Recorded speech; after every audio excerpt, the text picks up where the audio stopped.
How much did the moon eat during Father's Day dinner? I don't know. How much did the moon eat during Father's Day dinner? A lot because it was full. How does Darth Vader like his toast cooked on Father's Day? I don't know. How does Darth Vader like his toast Toast cooked on Father's Day? on the dark side. On the dark side. We're going to do some more because Okay. it's Father's Day. Oh, that's true. And dads love jokes. How did the dad and his kids watch the fishing show on Father's Day? I don't know. How did they watch the fishing show? They live streamed it. What did the baby computer say to its dad on Father's Day? I don't know. Happy Father's Day, Data. Data, that's kind of bad. Wah, wah, wah. How did the celebrity dad keep his cool on Father's Day? I don't know. He had many fans. Oh, here's a good one. Okay. Why didn't the dad want to swim with the sharks on Father's Day? I know why I wouldn't want to, but why did... It would cost him an arm and a leg. Well, more than that, but... What does the pig give his dad for Father's Day? Oink, I don't know. Lots of hogs and kisses. Happy Father's Day to all the fathers and people who serve a fatherly role in others' lives. Yeah, this is Don And this is Gina. with Focused Healthy Family. And this is another Tuesday Tips coming to you before Father's Day. And I wanted to share something, and I'm hoping I can make it through, because this is always, it's coming, Father's Day is coming up, and I wanted to share a poem that my daughter wrote for me some years ago that I found one of my most treasured gifts. So here it goes. Not everyone has a dad, sure. Everyone has a biological relation typically considered as the father. But that's not what makes a dad. Dad isn't a title you receive for taking part in creating a life. It's something you earn by taking part in nurturing a life, in loving that life unconditionally. And that's not something everyone has. Not everyone has a dad, because a dad isn't defined just by blood, but instead defined by moments spent with their child, bouncing them as a baby, because they won't sleep otherwise, singing them lullabies, and leaving space for them to sing along, reading them to sleep at night to keep the bad thoughts away, or holding them close when they need to cry. Not everyone has a dad, and how very lucky I am that not everyone is not me. Thank you, Dad, for being there for me and being an amazing dad. It's so beautiful. Do you have the year that was written? Oh, no, I don't. Quite It's probably been about 4 or 5 years ago, I think, at least. more than that. Probably so, because she's 22. She was a teenager, a young teenager at the time. But she's such a good writer.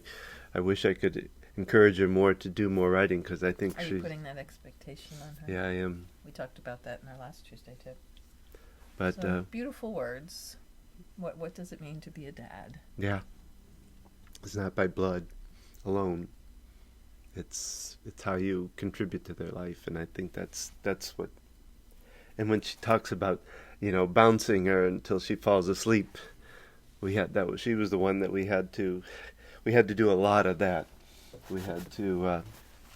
She was not one to fall asleep easily, and so both of us spent many nights bouncing for hours to get her to sleep. Sit down. You had to be standing if you up. tried, I used to try, lay her down on my chest as I'd lay back, and just as soon as I went flat, it would start right back up.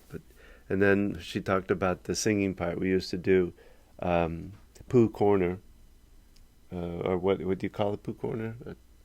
It's Kenny Loggins' Return to Pooh Corner. Yeah, and I would, when she got old enough, I would sing the song, but I would stop at the very last word, and she would end each of the lines of the song. She was pretty young at the time, but Yes, she's but she would still get it as I was holding her into my in my arms, and so yeah, it's really bizarre because you and I were talking about this the other day. There are times I don't feel like a dad. Not that I don't feel like I'm capable as a dad, but just I don't. I feel like I really have 3 kids, and they call me dad, and I don't know what it is about it. It just sometimes I just don't. Like I'm not old enough for that or something. I don't know what the. We were talking about this, and I used to have this experience, but for me, it's been a while since I've kind of felt that way. But yeah, it can be like. Well, with the 2 oldest ones, when I get in conversation with them, I feel like we're just 2 adults talking. It doesn't feel like a father son or father daughter kind of situation necessarily. Yeah. Yet, when my oldest was trying to install a water filter into his home, he called me up. He said, "Dad, I can't figure this out. Can you come help me?"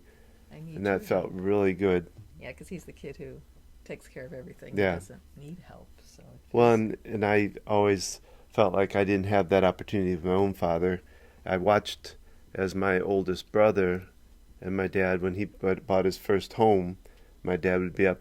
It was right up the street from us, so my dad would go up there constantly, helping him fix things, teaching it, and I think taught him a lot of things about home repairs and things like. My dad was a very big handyman. Did you tag along?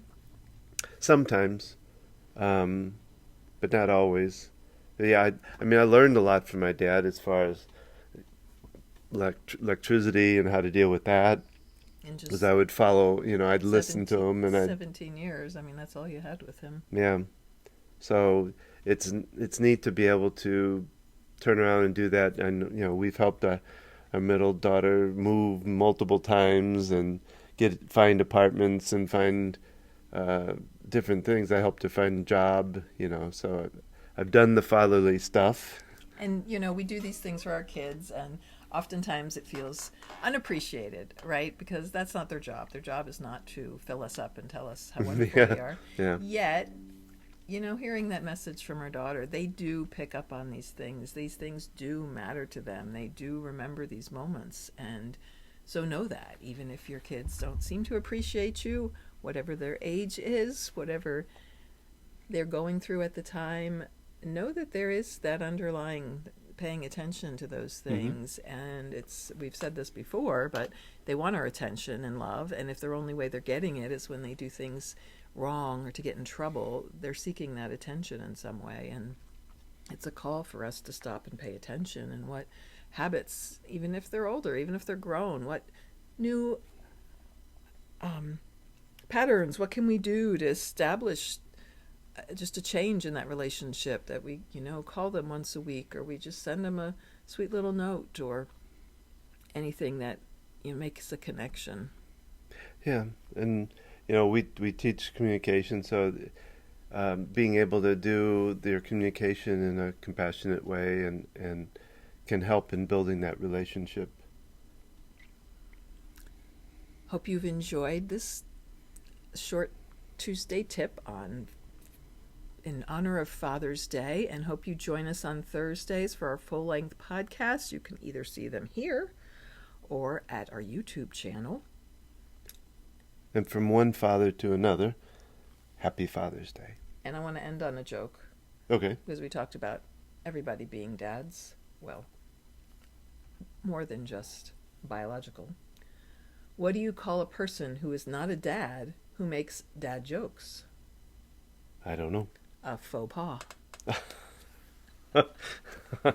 Okay, so check us out more at focushealthyfamily.com, and check out our Thursday podcast.